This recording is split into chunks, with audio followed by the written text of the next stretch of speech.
নমস্কার, নতুন দিশারি রান্নাঘরে সবাইকে স্বাগতম। আমি সুমনা চলে এসেছি আজকে নতুন দিশারিতে একটা নতুন রেসিপি নিয়ে। চলুন দেখে নেওয়া যাক আজকের রেসিপিটা। আজকে আমি পমফ্রেট মাছের সর্ষে ঝাল করে দেখাবো। এই সর্ষে ঝাল কিন্তু খুব কম সময়ের মধ্যে কম উপকরণ দিয়ে দারুণ একটা রেসিপি। আপনারা বাড়িতে কিন্তু অবশ্যই ট্রাই করবেন আমার এই রেসিপিটা দেখে। আমার চ্যানেলে পমফ্রেট মাছের ঝাল রয়েছে, যেটা পেঁয়াজ আদা রসুন দিয়ে করা, সেই রেসিপিটাও আপনারা চাইলে দেখতে পারেন। তবে আজকের এই রেসিপিটা কিন্তু খুব কম সময়ের মধ্যে দারুণ গরম ভাতের সাথে খাওয়ার একটা উপযুক্ত রেসিপি। চলুন দেখে নেওয়া যাক কী কী উপকরণ লাগছে। আমি এখানে 6 পিস পমফ্রেট মাছ নিয়েছি, নিয়ে এরকম হালকা করে কিন্তু ছুরি দিয়ে কেটে নিয়েছি মাছটা। নিয়ে তারপরে আমি এর মধ্যে লবণ এবং হলুদ দিয়ে ভালো করে মাছটার কিন্তু 2 পিঠ মাখিয়ে নেব।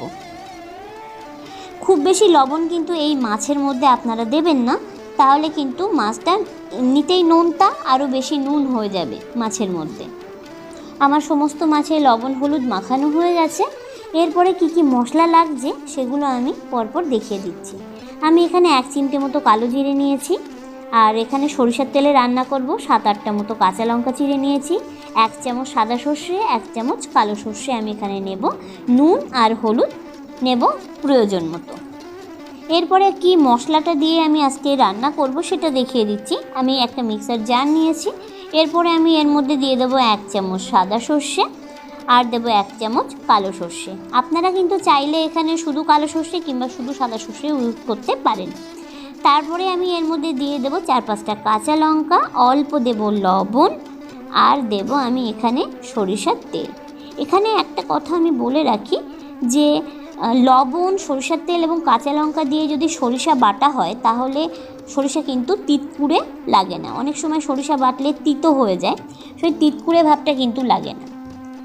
এরপরে আমি ভালো করে একদম মিহি করে বেটে নিয়েছি সরিষাটা। এরপরে আমি এটা ছাঁকনি দিয়ে ছেঁকে নেব। আপনারা কিন্তু অবশ্যই ছাঁকনি দিয়ে ছেঁকে নেবেন, তার কারণ হচ্ছে কালো সরিষার যে ছিবড়া সেটা খেলে কিন্তু অনেক সময় অ্যাসিডিটি হয় এবং পেট জ্বালা করে।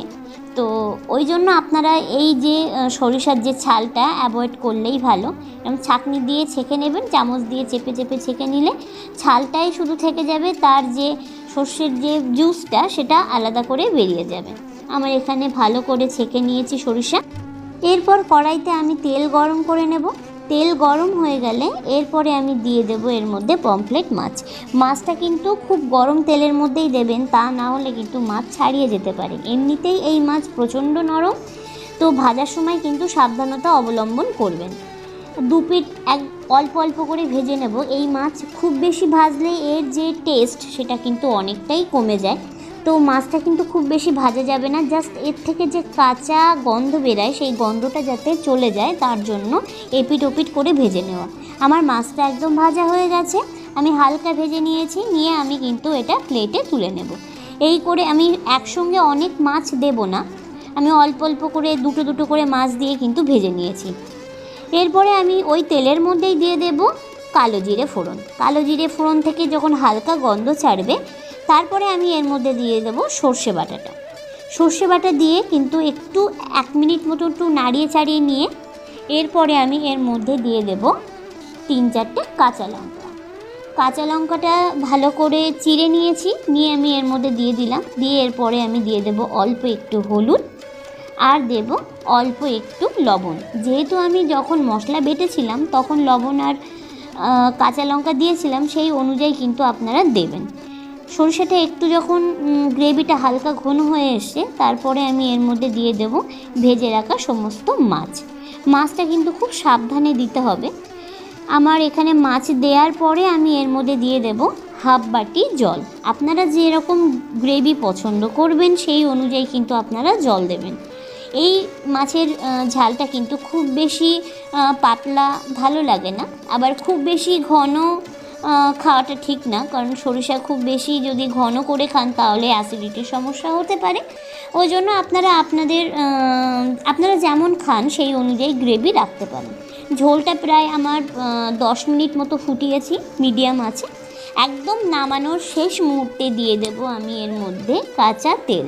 কাঁচা তেলটা কিন্তু অবশ্যই দেবেন, তার কারণ হচ্ছে কাঁচা তেল দিলে এর যে একটা হালকা স্মেল বেরোয় কাঁচা তেলের সরিষার, সেটা কিন্তু দারুণ লাগে। এই মাছের বিশেষ করে সরিষার ঝালের মধ্যে এটা কিন্তু অসাধারণ লাগে। আমার মাছের ঝাল একদম রেডি হয়ে গেছে, পমফ্রেট মাছের সর্ষে ঝাল।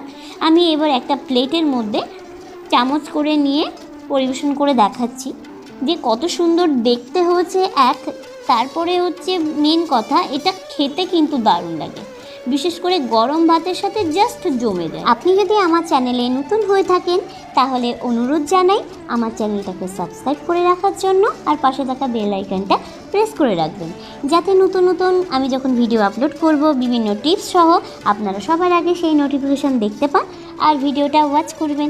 আর কেমন লাগলো কমেন্ট করতে কিন্তু একদম ভুলবেন না। আর যেসব বন্ধুরা আমার চ্যানেল অলরেডি সাবস্ক্রাইব করে রেখেছেন তাদেরকে জানাই অসংখ্য অসংখ্য ধন্যবাদ। নেক্সট সপ্তাহে আমি একটা নতুন রেসিপি নিয়ে আপনাদের সঙ্গে হাজির হয়ে যাব। সবাই ভালো থাকবেন, টাটা।